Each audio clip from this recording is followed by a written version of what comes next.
Okay,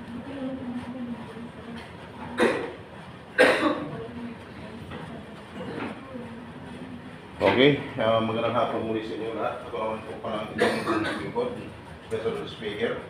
Mr. Sam Carpao sa Manilang sa Balay. Nandito rin po kami, ang iba natatanong Mr. Sam, bakit nandito? Nandito kami na sa karama services para sa inyo. Ang iba natatanong Mr. Sam, ano naman ang mga services niyan? Ang lagi kong sagot, ganito naman mamaya. Inyong malalaman ang buong detalye sa akin pagpapalik. Sabi ni Juan, parang hindi naman ito, parang hindi naman ito barangay tanong. Parang naman, parang naman. So ngayon kasi, sanay na ako dyan, kaya ako, nandito ngayon. Anong purpose ko dito? Just in case of emergency. Para sa inyong kaligtasan at tagumpay pagdating sa labas ng bansa.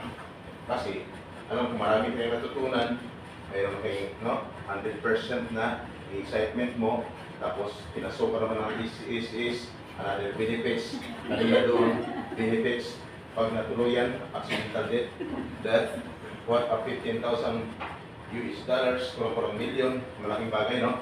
At pag hindi natuluyan, mayroong 7,500 US dollars, at pag accidental death, mayroong tinatawag na mga benefits na 10,000 US dollars. Kaya sa mga paalis pa lamang, sa mga pangarap sa buhay, noon pa lamang, hanggang ngayon, hindi mo na makamit ang pangarap nila ni Mrs. No? Ngayon, matagal na magkasama, kaya mag-upload na lang. Kaya ito ay magandang balita para sa iyo at ng mahal mo sa buhay. Kaya ka mag-upload kasi gusto mo talaga makamit ang pangarap mo. No? Kaya, alis mo yan, pag-alis mo yan, mag-videos ngayon, pag-videos mo, nag-videos mo ngayon, malaking bagay, sabihin mo kay misis mo, mahal, ito na ang hinahanap natin. No? Ito na ang hinahanap natin. Ang tagalan natin nagsama, wala pa rin tayong naabot ng mga pangarap, ito mahal, makatulong na talaga ako sa iyo. Kaya pagpasensyahin mo na, dahil gano'n lang talaga, ganyan lang talaga ang kayaan ko. Pero dahil ito, mag-upload na ako ngayon, mamili ka na. Kung gusto mong matagalan, kung mabilis. Mayroon ako ipaalam sa iyo. No? Kasi, abutin mo na ako na kasi ang kontrata namin, 2 taon mahal. No? Pero kung gusto mo talaga, 2 taon yan, hindi pa natin alam kung talagang mo ipatumpay ba ako. Talagang sahod ko ba, masusunod ba talaga doon. Pero ito sigurado ito mahal. Kung medyo mabilisan, pakita ko lang sa iyo kung ano yung mga ito. Ito na, regarding ito sa mga benepisyo na ma-avail ng pamilya ko OFW. Kaya kung gusto mo, 2 buwan, hanggang 3 buwan pa lang, pwede na pala, mahal. No? Kung ayaw mo na magtiis pa, at sigurado may assurance ka na, pag tinanong pa, mahal, ano yan? Mahal, papayag ka ba? Tanungin mo, papayag ka ba, mahal? Sir, text mo na agad si misis mo. Ha? Sir, sabihin mo kay misis mo, papayag ka ba? May asawa ka na, sir? Ilan? Mayroon na, sir. Ma'am, mayroon yan. Mayroon. Okay, may anak kasi, may mga anak. Asawa. Asawa mo may anak talaga. Ilan? Kasi, anak kanina yun. Anak kami 2. Ayun, tama. Okay. So sigurado ito ng anak yung 2, sir? 2, okay. Okay, paalam mo sa kanya, mahal, ang ganda ng narinig ko sa pidos. Mahal, kulang-kulang milyon. Pamili ka, 1 buwan, 2 buwan, pwede na kasi. 3 buwan, pwede na mahal. Pag pumayag, sir, mag-isip ka na. Kasi bakit 15,000 US dollars. Pero malaki mali. Kulang-kulang milyon. Yung isa, 10,000 US dollars. Ang isa, 7,500 US dollars. Mamili ka sa 3. Sana gusto mo. Pero mamili ka. Ha? Sa malaking amount. Ano sabi mo? Sa malaking amount. Sa malaking amount. Sabihin mo na kay misis mo, mahal, ito na. Sa malaking amount. Sa malaking amount. Sir, tandaan mo, ang makakatanggap, hindi ikaw. Si misis mo lang at mga anak mo. Tama? Kung gusto mo, Depende yun. yan. Depende sa usapan ng may anak ko eh. Depende sa usapan ng may anak ko sir. Guys, ito na. No? Okay, pumayag. Pero depende. Depende pa rin. Hoy! Sir! May 10,000 US dollars. No? Yung 15,000 accidental death yun. So, narinig mo sir? Papayag ka ba? Wala eh, kailangan eh. Hindi tayo darating doon eh. Doon din darating. O sige, sige sir. Mamaya tawagan ko na agad si misis mo. Taga saan ka? Okay. Mayroong 10,000. Sir, pag sa natural death, patapang to, palaban. Pag hindi natuloy yan, 7.5. Yan, pag na-paralyze, no? Natake ng stroke, high blood, tapos nabulag, naputulan ng daliri, no? Yan po. Patikman niyo sir kahit paano. Magkikita-kita ba kayo? Tama? O, nakauwi ka ng Pilipinas, o pag-uwi mo,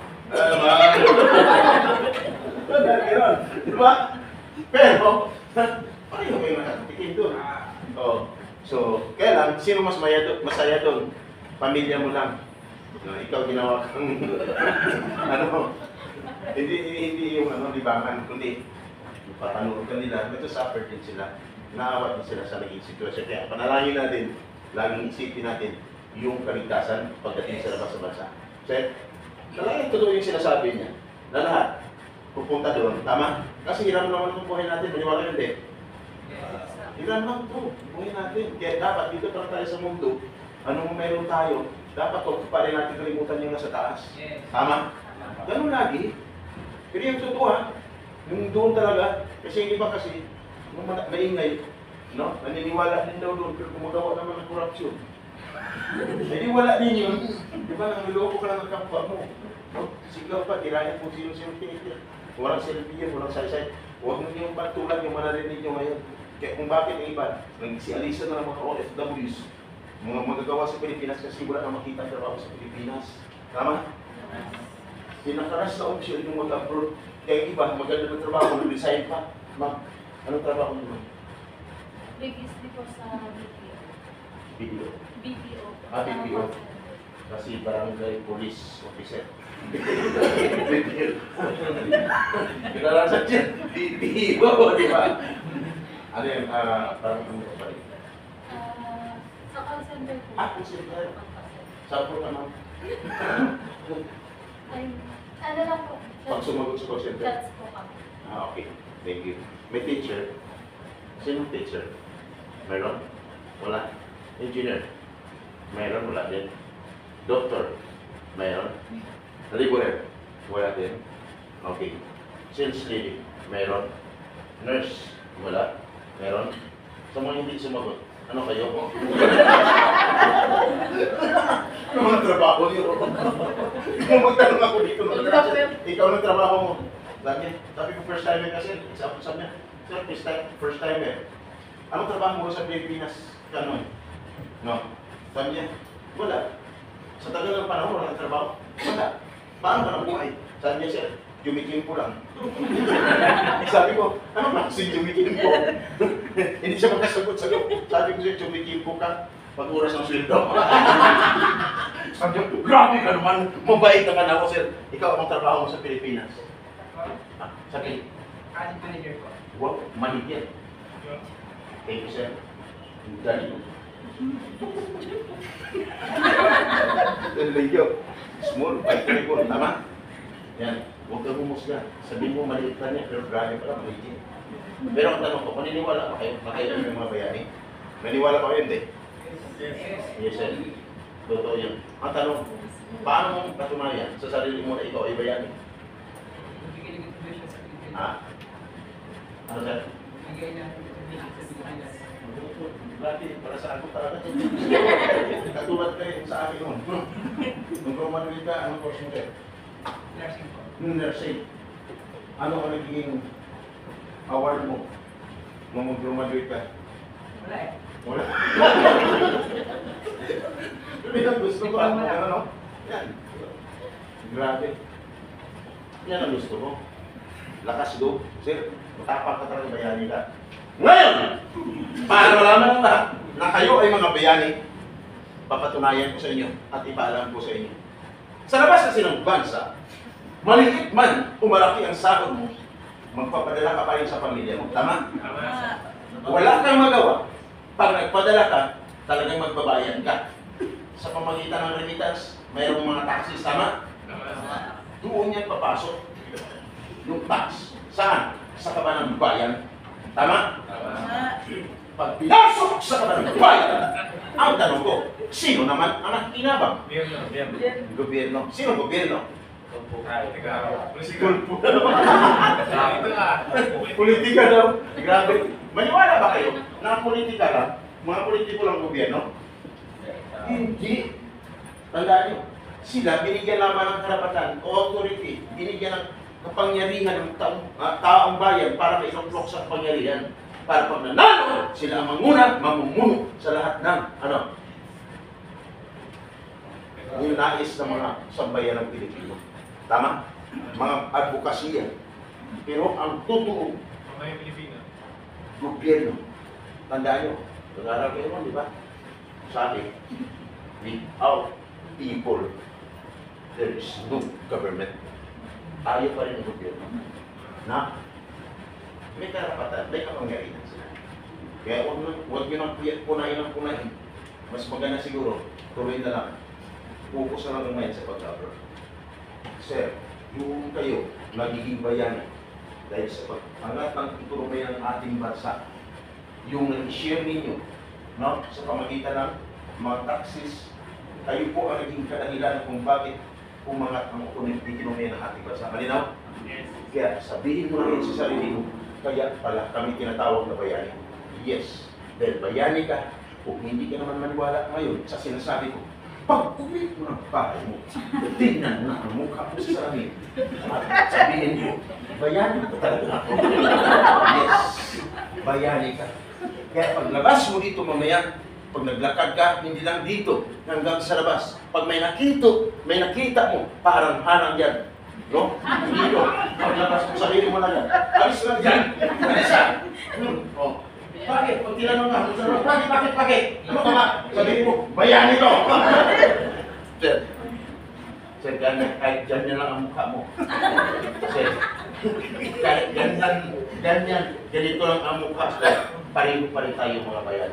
Kaya dapat, ano man natapos mo, ano ang position mo, profession mo, pagdating sa labas sa bansa, kahit engineer, nurse, doktor, dapat pantay ang pagtingin mo sa kapwa natin mga Pilipino. Tama? Dahil kayo, lahat ay mga bayan. Nagkaiba lang kayo doon sa profession, sa position. Pero sa tinatawag na pagkabayani, iisa lang kayo. No? Dahil kayo ay mga Pilipino. You are an ambassador of goodwill pinadala dito sa labas ng bansa. Tama? Kayo ang hinahangaan ng mga ibang lahi, mga kumpanya dahil sa kagalingan. Tama? Yun po. Kaya ako nandito para sa inyo. Kaya magtatanong muna ako, sure na ba na kayo ay makaalis na? Kasi isang batas lang ang pag-usapan natin ngayon. Sana walang magbago ang isipan. Okay? Walang magbago ang isipan. Kung kanina 100% ang natutunan mo kay Ma'am Sandra dito, pagdating sa part 2, sana hindi mababawasan yung 100%. Bakit? Tuwing tanong ko at may nangyari sa'yo, magbawas ako ng 20% doon sa excitement mo na 100%. Ang itatanong ko ngayon, unang-una, kasi yung mga ex-abroad pala, ex-abroad kasi mga naman. Thank you. Apat na lang ang ex-abroad. First timer, taas yung mga kamay. Halos lahat first timer. First time, hindi pa kayo magtataka kung bakit konti na lang ang mga ex-abroad. Sabi ng iba, oo nga. No? Yan ang katanungan ko. Ang tanong, ex-abroad, another question, iparinig nyo sa mga first-timer, yung totoong buhay, OFW po dating sa labas ng masa, yung totoo lang ha, hindi lang yung nangyari sa iyo, nangyari sa iba. Ang tanong, ex-abroad, isigaw nyo, masarap buhay, OFW hindi. First-timer, malinaw. Ang sagot ng mga ex-abroad, hindi. Anong nasa isipan niya ngayon first time? Kung kita lang kanina, yung ex-abroad, ngayon, yung sumagot, kung masarap buhay, OFW hindi, ang sagot ay hindi. Hindi. Another, no? Problema ngayon papasok sa isipan mo. Bakit kaya? Kung kunti lang kung bumabalik, ngayon may bumabalik, pero sabi niya hindi masarap buhay, OFW. Magtanong ulit. Lahat dapat ay sumagot. Ang tanong, tuloy, hindi. Tuloy. Mahina, tuloy, hindi. Tuloy. Tuloy. Tuloy. Kaya lang, ano ba din? Nag-iisip, ano kaya mayroon sa labas ng bansa? Oo. Napanggit na kanila ni Ma'am Sandra yun. Ang Pidos, kaya kapag Pidos, upang mapaghandaan ang laban, mga hamon, pagsubok, pagdating sa labas ng bansa. Sabi mo, ayun mo pala no. Ano kaya pagsubok mayroon doon? No? Alaman niyo kaya. Meron tanong. Dahil sabi mo na, ex-abroad hindi masarap buhay o OFW. No? Ano kaya ngayon? Dito pa lang, alamin mo kung ano ang pinasukan mo ngayon. Lagi kong sinasabi, alamin mo kung ano ang pinasukan mo ngayon. Alamin mo ang pagiging buhay, OFW. Bakit? Iba ang batas dito. Iba ang batas doon. Are you ready? Sabi niyo ba? Ano kayong batas na yung gulong? Okay. Magtatanong na. Magtatanong na. Sino ang nakapagsaya ng kontrata? Nakapagsaya ng kontrata, taas yung mga. Apat lang ang nakapagsaya ng kontrata. Sino hindi pa nakapagsaya ng kontrata, taas yung mga. 5. Hindi tumaas ang mga kamay. Ang tanong, ano kayo? Sabi ng iba dyan, tahimik ka. Alam ko, sa'yo, bilisan mo kasi gutom. Mawala yung gutom mo sa akin. Paglabas mo dito, busog na ka na ngayon. Busog na ano? Hangin. Pagdating mo ng bahay, magtataka na si misis mo kanina, sobrang mulungkot. Ngayon, ang sobrang saya mo. Magtataka yun. Bakit? Hindi lang man sumasagot. Habang tinatanong ng misis, ngiti lang ng ngiti. Hindi alam, nalipasan na pala ng bukod. Dito si Pidos. Tama? Ganun po yun. Ngayon, sir, bakit nagtatanong ka? Kung sino kapag-sign ng kontrata, o hindi. Gusto ko lang malaman. Dahil alam ko na, ayon sa batas ang isang OFW bago mag-Pidos, dapat siya kapag-sign ng kontrata. Sabi niyo ba? Ha? Sign ng kontrata. Bakit kumibula ka? May problema ka. Hindi ako. Normal lang. Magbawas na ako ng 20% doon sa excitement mo na 100%. Sir, nito, ilang minuto lang. Natapos na tayo. At kinabukasan, nasa social media na kayo. Okay. Nasa social media na kayo. Kaya dapat maganda ang dating mo dyan, hindi nakaidlip-idlip, no? Hindi pa ganon-ganon. Kasi kita kayo sa kamera ko. Bakit ko ginagamit to? Hindi na ako nag-open ng module. No? Ang ginagawa ko, video na lang. Kasi, ito, dito, dokumentado ako. May remembrance ka, may remembrance ako. Nalungkot kapag dating sa labas sa bansa, may problema ka, pag binuksan mo, inopen mo, yung video, no? Yung channel na yun, pag inopen mo, malungkot ka man, doon may problema ka man, lahat ng problema mo mawawala. Ha? Bakit? Regarding sa nagiging karanasan mo doon, Na-encounter mo ng mga problems. Akala mo dito lang sa Pidos ka naka-encounter ng problema. Yung gutom, yung pala pagdating sa labas ng bansa, mas sobrang gutom pa ng encounter mo. Yan, pag binuksan mo, unang makita mo doon, mukha mo.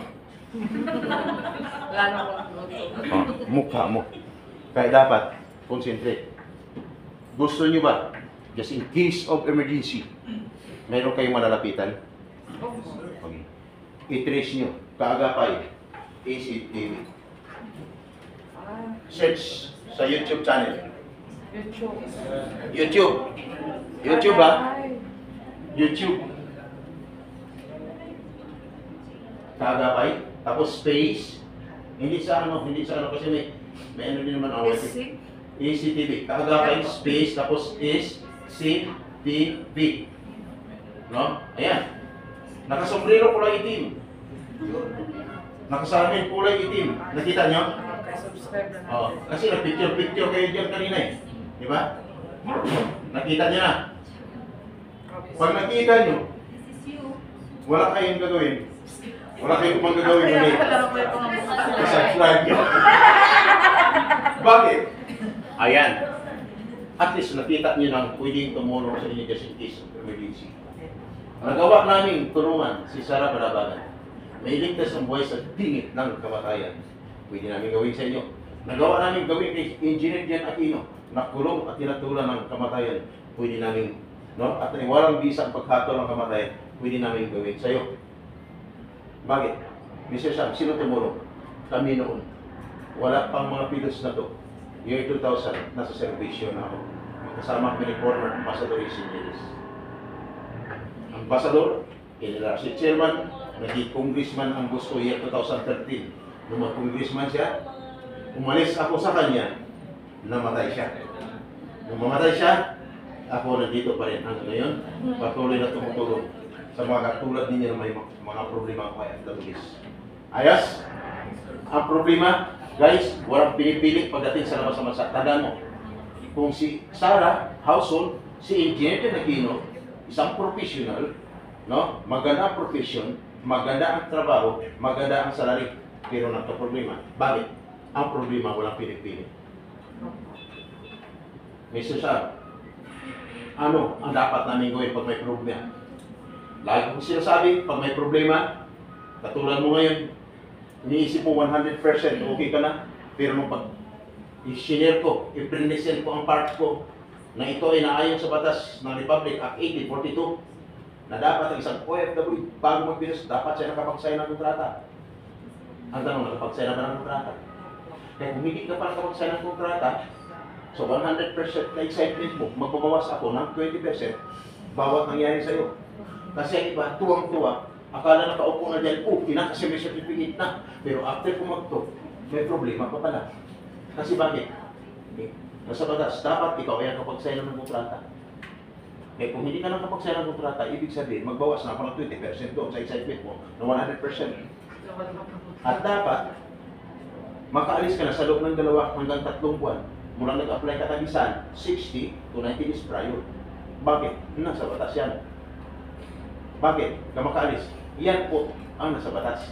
Kaya kung ikaw hindi pa nakaalis, 5 buwan na hanggang pataas, may problema ka. Another problem. Ibig sabihin, mababawasan ko naman ang 80% na excitement na ng 20%, ang natira ay 60% na lang. At dapat bakit ka makaalis? Kasi ang isang OFW, hindi lang nakapagsign ng kontrata, hindi lang nakapagpilos, ng iba lang nakapagbayad ng placement fee. Tama? Ang tanong, pag nagbayad ka ng placement fee, ang salary mo is 20,000, magkano dapat ang maging placement fee? Dapat equivalent of 1 month salary. Sabi niya ba?